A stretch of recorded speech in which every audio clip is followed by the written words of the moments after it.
Boa noite, meus irmãos. Queria primeiro agradecer a todos por estarem nesta noite em nossa presença, para nesse momento nós podemos compartilhar de algumas ideias, né? Não só ideias, mas ensinamentos e aprendizados, porque o Espiritismo em si, nós temos por essa característica de que somos uma doutrina que ela se constrói, ela não é um produto pronto e acabado. Pelo contrário, a cada reunião, a cada palestra, a cada grupo de estudo, reunião mediúnica, parece que a gente vai descobrindo uma faceta, descobrindo algo mais precioso acerca dessa doutrina. E, consequentemente, como o Espiritismo é uma doutrina cristã, a gente também descobre um pouco mais sobre a doutrina do Cristo. Por isso que acaba por ser sempre uma experiência tão rica quando nós nos reunimos, entre nós presentes, aqueles que estão na sua casa, que estão também ligados a nós, assistindo a esta palestra. E claro que sempre, jamais poderíamos deixar de valorizar a presença dos desencarnados, os espíritos que aqui vêm para o seu esclarecimento e para a sua construção pessoal. E achei muito interessante a prelação de nossa irmã Cecília, fazendo a leitura, né? Porque realmente nós somos um projeto, uma construção de nós mesmos.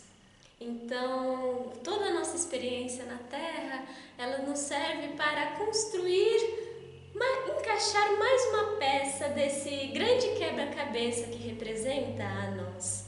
E como nós nos posicionamos como seres em evolução para o futuro.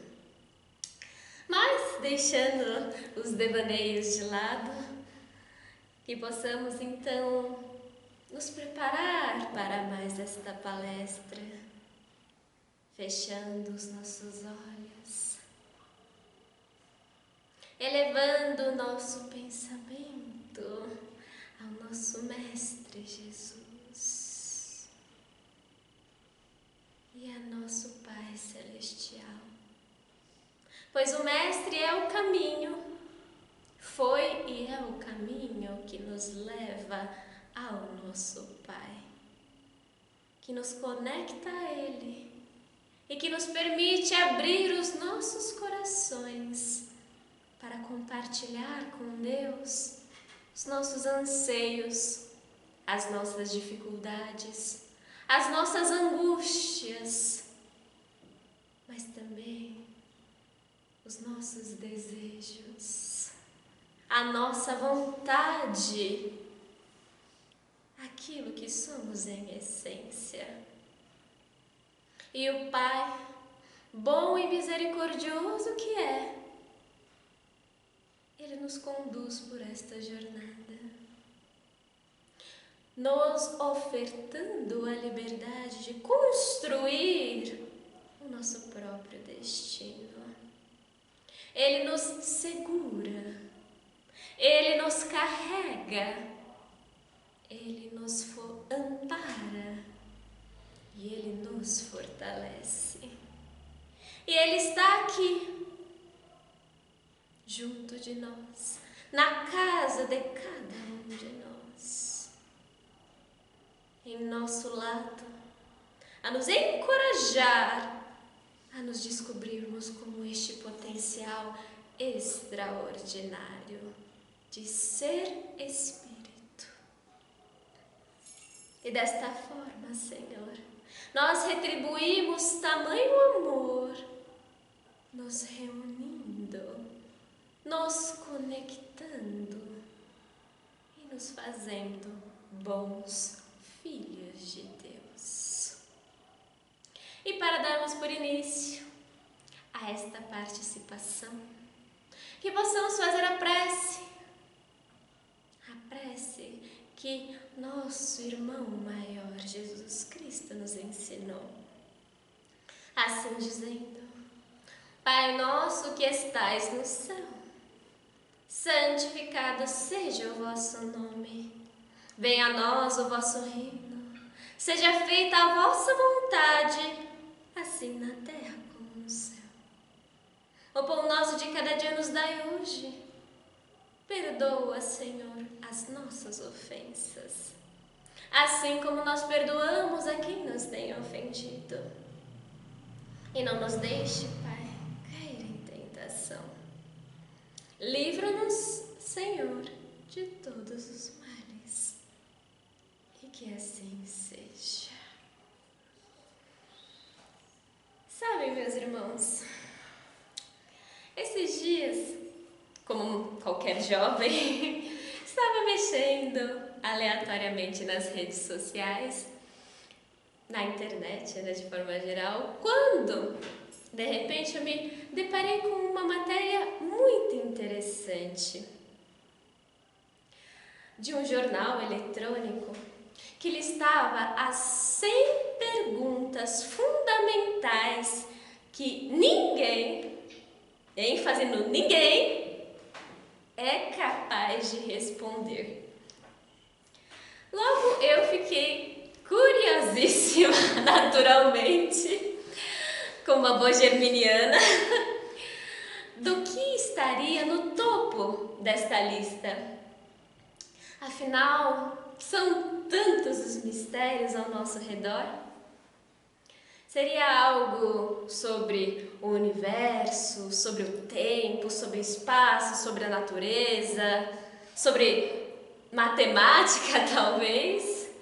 Eu falo por exemplo próprio. Quando eu era pequena, uns 8 anos de idade, mais ou menos, 8 ou 9 anos, eu não sei como eu coloquei na minha cabeça, mas eu porque queria saber o que acontecia dentro de um buraco negro no espaço. Como eu cheguei nesse questionamento? Não sei, mas essa era a pergunta que me angustiava, que eu queria entender e até hoje eu não sei. Mas provavelmente, quem sabe, não estaria no topo desta lista, essa dúvida de uma criança, né? Só que, não tão surpreendente assim, sabem quais eram os 3 primeiros lugares desta lista? Daquilo que mais angustia e aflige o homem por não ter uma resposta? Quem sou? De onde vim? E para onde vou? É curioso, não é mesmo? Pelo que sabemos, o ser humano surgiu há cerca de 2,5 milhões de anos atrás. Nesse meio tempo, grandes revoluções e civilizações passaram. Atualmente, vivemos num mundo tão tecnológico, onde nós temos literalmente o mundo através do computador e do celular em nossas mãos. Nós, enquanto humanidade, desbravamos todos os cantos desta terra, de norte a sul, de leste a oeste, e ainda buscamos explorar cada vez mais o universo macro, mas também o universo do microscópio. Mas, ao mesmo tempo, parece que nós não saímos do lugar, na busca de nós mesmos. Pois as mesmas perguntas que nos afligiam nos primeiros dias da humanidade continuam a ser as mesmas perguntas, os maiores mistérios da humanidade. Por isso que eu achei que seria muito interessante nesta palestra, talvez não trazer uma resposta, talvez enchê-los mais de dúvidas, mas ao menos nos levar a uma reflexão, a uma discussão acerca desta aflição. Afinal, o que eu sou? sou? Será que aquilo que eu vejo no espelho, minhas características físicas, aquilo que está descrito no meu RG, no meu passaporte, na minha certidão de nascimento, indo mais fundo ainda no meu DNA, que tem todas as informações genéticas daquilo que sou, consegue definir integralmente quem ou o que nós somos? Pois bem, meus irmãos, ser humano. Desde que o mundo é mundo, como eu disse, a humanidade foi assombrada com este dilema acerca da sua natureza, da sua identidade. No começo, nos primórdios, como crianças, nós buscamos compreender a natureza das coisas, de tudo que existe ao nosso redor. Sabe, como crianças, em que nós pegamos um objeto e pergunta para a mãe e para o pai: pai, o que é isso? Por que o céu é azul? Por que a bola é redonda? Era esse tipo de questionamento que nós tínhamos no começo. Só que com o tempo, nós deslocamos a nossa atenção de fora para dentro, para nós mesmos. Afinal, pois, somos nós que admiramos o mundo. Somos nós que nos perguntamos por que as coisas são do jeito que são. Somos nós que damos significados às coisas. Somos nós que criamos, destruímos e reinventamos. Então, nada mais justo do que nos concentrar também no ser humano, na busca de entender qual que é a sua essência, qual que é a sua natureza, qual é a sua riqueza, a sua singularidade. No começo desta história, há milhões de anos atrás, o homem primitivo pensou a si mesmo através dos mitos. Sua existência e essência eram explicados através dos personagens religiosos, da força divina. Na mitologia grega, por exemplo, contam-nos as histórias que o Titã Prometeu concebeu o homem por meio do barro, da argila e da água, tendo por molde a forma física dos deuses. Assim, dando-lhes a alma através do sopro divino, concedeu ao ser humano o poder de pensar, de raciocinar. E vendo que não era o suficiente, transmitiu as demais características que são próprias nossas. Então, desta mistura, pronto, temos este produto acabado, que é o ser humano. E vendo essa história, uma história interessante que talvez muitos de nós não tenhamos contato, ela não parece muito estranha, não é mesmo? Pois nos remetendo à representação bíblica, existem muitas semelhanças conceituais acerca da criação do homem. Dizem-nos as Escrituras em Gênesis que o Senhor Deus formou, pois, o homem do barro da terra e inspirou-lhe nas narinas um sopro de vida, e o homem se tornou um ser vivente. Criou Deus, pois, o homem à sua imagem e semelhança. A imagem de Deus o criou.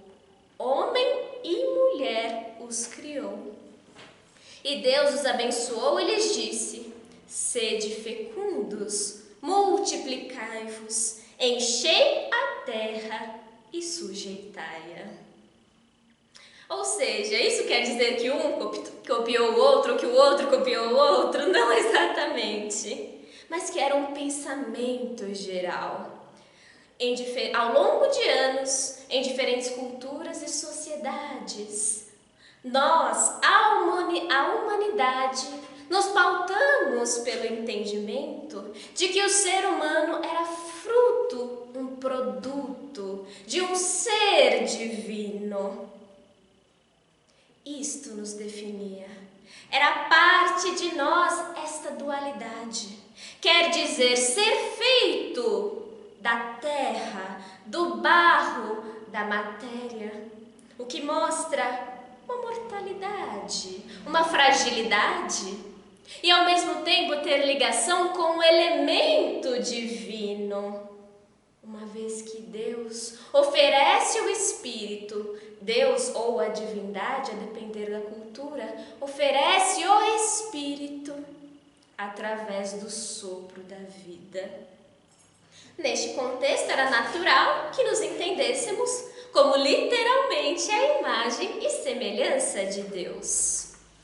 Logo, se somos um produto de Deus, se carregamos em nós esta grandeza divina, e o que é Deus? Deus é eterno, imutável, perfeito em suas características.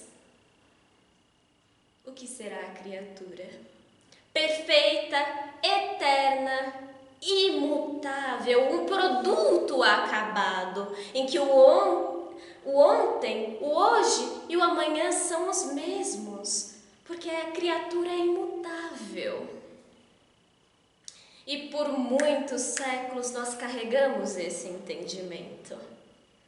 Mas, sempre tem um mas, um porém, um todavia, um contudo, sempre existe algo para distorcer, ou menos para gerar um leve caos da história.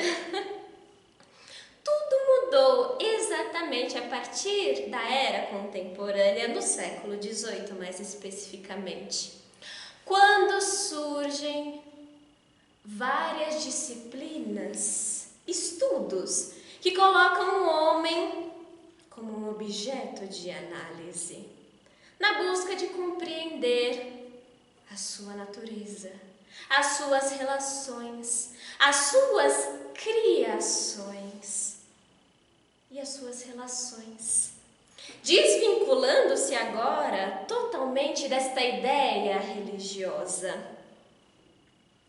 E eu acredito que um dos estudos mais revolucionários e impactantes desta época foi de um biólogo e naturalista britânico chamado Charles Darwin, mais conhecido pela teoria da evolução das espécies.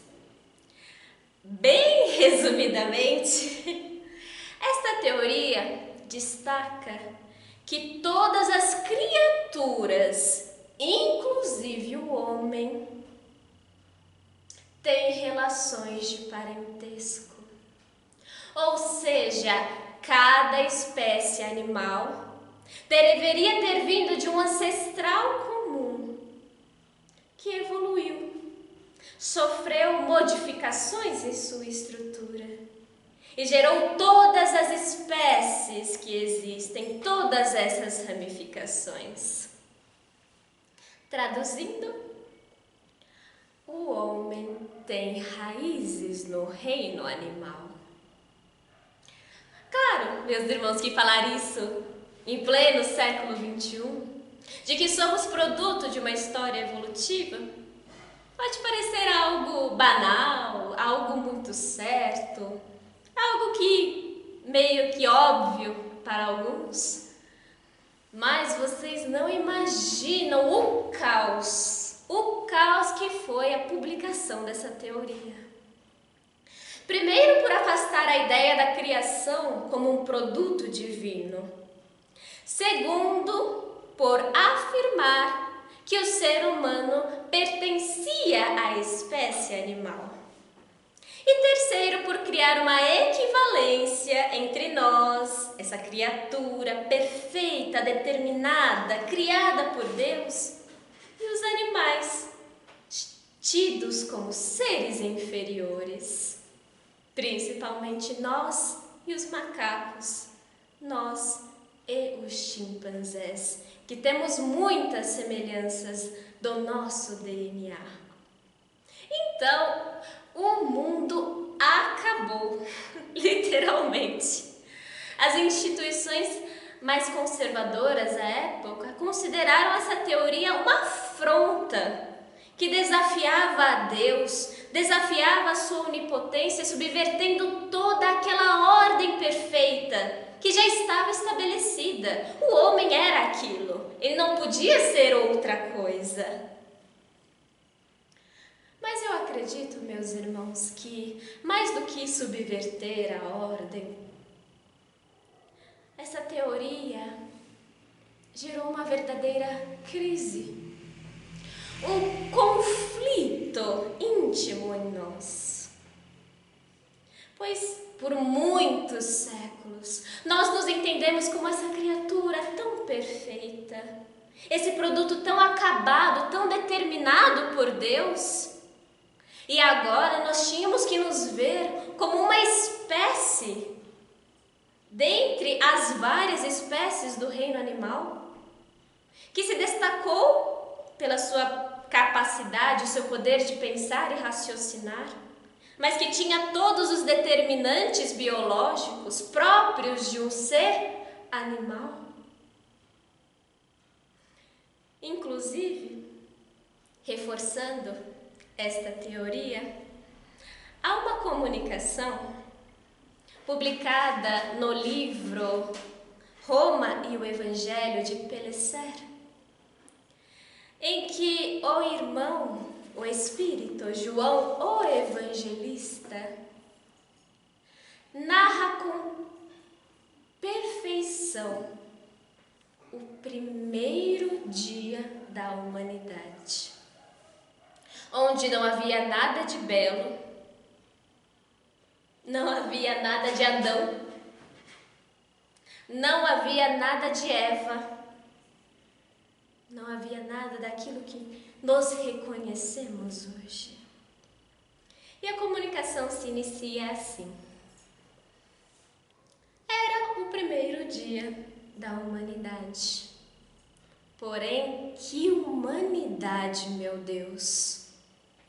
Era também o primeiro dia do sentimento, da vontade e da luz, mas de um sentimento que apenas se diferenciava da sensação, de uma vontade que se desvanecia às sombras do instinto. Meu espírito não via o homem do paraíso, via muito menos que o homem, coisa pouca mais do que um animal superior.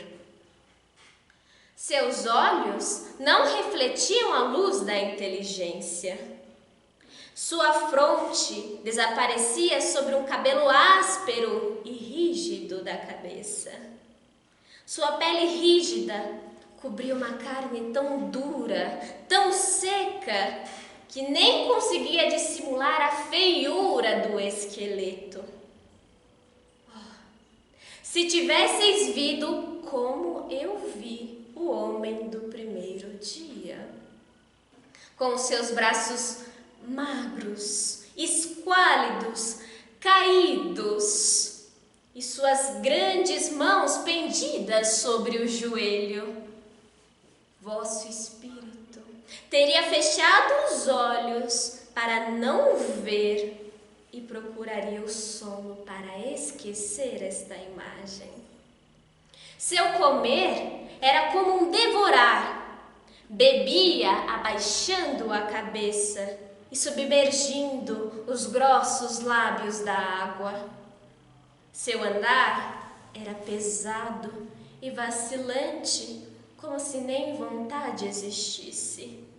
Seus olhos vagavam, sem expressão, como se a visão não refletisse a sua alma. O homem primitivo falava, porém não como um homem. Alguns sons quase que guturais, animalescos, acompanhados de gestos, apenas para responder às suas necessidades mais urgentes.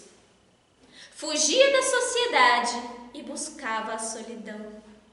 Se ocultava da luz e procurava nas trevas satisfazer a sua vontade, as suas exigências naturais. Era escravo de si mesmo e do seu egoísmo. O pensar o cansava e fugia do pensamento como que se fugisse da luz. A família existia pela carne e a sociedade existia pela força. Só depois do primeiro dia que o corpo do homem parece menos feio, menos repugnante à contemplação de minha alma. No seu olhar, como que se reflete o primeiro raio de luz da inteligência, como que o despertar de um espírito adormecido. No seu caminhar, já menos lerdo, pesado e vacilante, adivinha-se a ação de uma vontade consciente. É aí que o sentimento começa a despertar. Aí a gente para, depois dessa comunicação, pensa, reflete. Nossa, nós não nos reconhecemos dessa forma, não é mesmo? Nossa imagem não se assemelha a essa descrição. Vejam, eu trouxe a vocês duas das principais teorias acerca da natureza humana, mas existem tantas, e todas elas, de uma maneira geral, como que não conseguem nos proporcionar uma definição exata acerca daquilo do que e de quem somos. Como se elas sozinhas não conseguissem abarcar a nossa natureza, pois de alguma forma nós nos entendemos como algo mais completo, mais complexo do que um ser animal ou do que uma criação de uma história fantástica. Sabe o que falta, meus irmãos? O Espírito. O Espírito, pois, os seres inteligentes da criação são o X desta equação. Ao dar voz aos espíritos, no século XIX, quando o Espiritismo coloca o espírito como um objeto de estudo, ele consegue uma façanha incrível de conciliar todas estas teorias, tão contraditórias entre si, ao destacar que o homem é integral, é essência, e ele se compõe das duas coisas, do corpo material ou físico, que é semelhante ao dos animais, e ele é animado pelo mesmo princípio dos animais. Aí a história é evolutiva. E também é composto do espírito, ou ser imaterial, que é a sede da nossa vontade, dos nossos desejos, do nosso pensamento.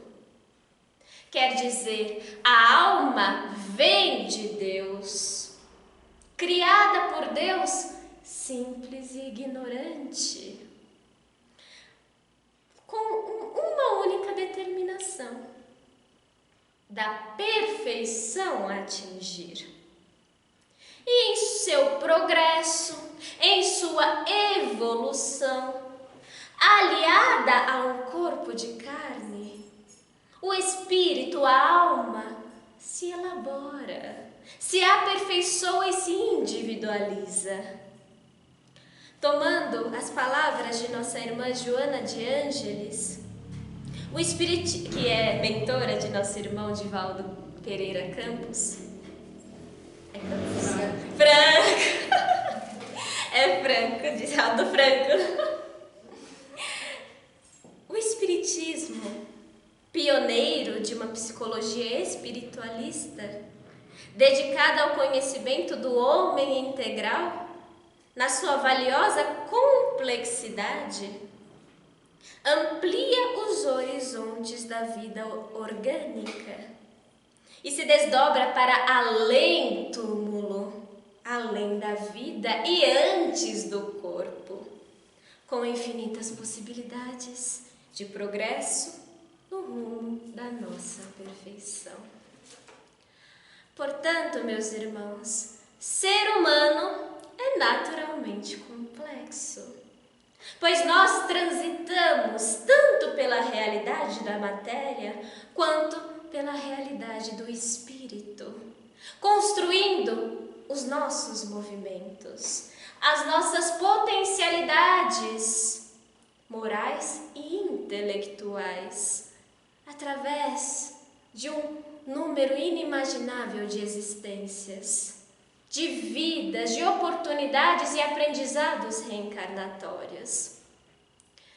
Vejam, nós temos a mesma origem divina. Nós somos da mesma espécie, a espécie humana. Compartilhamos da mesma cultura, da mesma sociedade. Mas nós somos tão diferentes uns dos outros, em nossas convicções, em nossas crenças, valores, desejos. Por isso que é tão difícil para nós captar a natureza, a essência humana. Porque não existe uma fórmula do que é ser humano, pois nós somos, em primeiro momento, espíritos. Talvez seja a incógnita que nos defina. Sermos surpreendentes, sermos únicos em nossa singularidade. O que pode ser maravilhoso, é claro, mas também pode ser assustador, pois nós temos tantas possibilidades de novos sentidos para a nossa vida, para a nossa existência, do que podemos fazer, do que queremos fazer. Então, se me perguntassem, pessoalmente, para mim, o que é o ser humano? Para mim, o ser humano, ele é um espírito em seus movimentos evolutivos. Ele é o que ele acredita ser. Ele é o que ele faz de si. E para complementar, passando um pouco do horário, mas achei que seria muito interessante para exemplificar esta definição, claro que com a autorização da casa e do próprio irmão comunicante, trazer a vocês uma comunicação que foi através da psicografia, através da escrita mediúnica, em que o irmão, no início desse mês, no início do ano, trouxe o relato da sua experiência existencial. E ele começa assim: por muitos séculos, eu vivi uma relação de ódio e desamor com quem eu era, com a minha existência, com as minhas referências, com tudo que eu representava. Eu me via como um monstro, considerava-me um monstro, e as pessoas também me viam como esse monstro. E o que é um monstro? Alguém perverso, impiedoso, cruel e endurecido. Então, eu tomei esta forma, esta identidade, e me fiz um monstro. Fui perverso, fui cruel, arruinei e destruí vidas e sonhos, caminhos e jornadas preciosas, tudo para afirmar o que eu era, um monstro. Entrei neste ciclo, nessa tempestade de destruição e autodestruição. Agredi, mutilei, nem mais me reconhecia. Não reconhecia a humanidade em mim. Eu era um monstro. Eu era um animal. E isto me preenchia. Eu me realizava desta forma. Demoraram-se séculos para eu perceber que aquilo não me preenchia mais. Que estava, na verdade, me autodestruindo desta forma. Eu era o autor e o produto do meu próprio mal. Mas como? Como fugir de quem eu era? Como fugir deste monstro? Como negá-lo? Como livrar-se dele se ele estava dentro de mim? Eu não tinha escapatória, pois aquele era o meu objetivo, era a minha razão de ser. Mas tudo mudou em uma noite, em que fui, entre aspas, capturado pelos protegidos do Cristo, e esbravejando que eu era um monstro perverso e que a casa de Deus não era lugar para mim, o dirigente da casa parou, refletiu e apenas disse: mas como não? Como a casa de Deus não é lugar para você? Você não é um monstro. E eu ri àquele momento e disse que ele deveria ser cego, um louco, por ignorar a minha aparência, por toda a perversidade que eu causei, por todos os males que provoquei. E ele, novamente, com aquela irritante paciência, reforçou: não, você não é um monstro. E sim, eu te vejo. Mas sabe o que eu vejo? Vejo um belo e valioso Filho de Deus. E aquilo me quebrou. Como assim eu não era um monstro? Ele estava louco. O que ele via que eu não via? Eu era belo, eu era valioso, eu era, de alguma forma, um filho de Deus? E aquela imagem, tão certa, tão determinada, começou a se quebrar. Minha autoimagem, ela se quebrou. Se eu não era um monstro, se aquela imagem não me representava mais, então quem eu era? Poderia ser eu diferente? Vivi séculos uma mentira para reconhecer-me agora como um novo alguém, belo, valioso, filho de Deus. Foi então que iniciei um longo processo de autodescoberta, de reconstrução de mim mesmo. Um processo doloroso, mas tão necessário. E não existem palavras que descrevam a minha emoção quando finalmente enxerguei quem eu era. Eu era belo, eu era valioso, eu era filho de Deus e eu era amado. Enxerguei o que aquele irmão enxergou em mim e foi libertador. Foi de fato um exercício de auto-amor e de reconstruir toda a minha existência. Agora eu posso me amar. Agora posso amar também. E é o que eu busco ser e fazer-me um belo e valioso filho de Deus.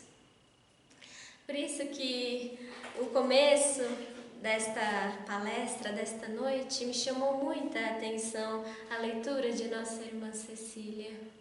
Porque além de conversar com a comunicação, com a trajetória deste irmão, ela conversa com a ideia do Espiritismo acerca do ser. Para o Espiritismo, nós não somos uma determinação biológica, ou da sociedade, ou do ambiente, ou da política. Nós somos um projeto. Nós somos uma construção de nós mesmos. E sabe qual é a característica mais valiosa de ser humano? É esta possibilidade que o irmão representou e trouxe, ilustrou com tanta beleza. É a possibilidade de nós mudarmos, de ressignificar tudo, toda a nossa vida, de dar um novo sentido à nossa existência, de buscar um novo significado que extrapola o hoje, pois nós temos um amanhã, um futuro tão grandioso, com tantas possibilidades. É enxergar o agora, renová-lo, reconstruí-lo e fazer da gente um novo homem, um novo ser. Olha que grandioso. Deus criou uma criatura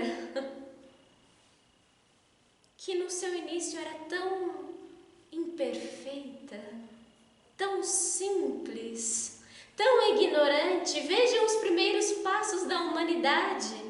Nós nos comportávamos mais como animais, muito semelhantes aos demais animais.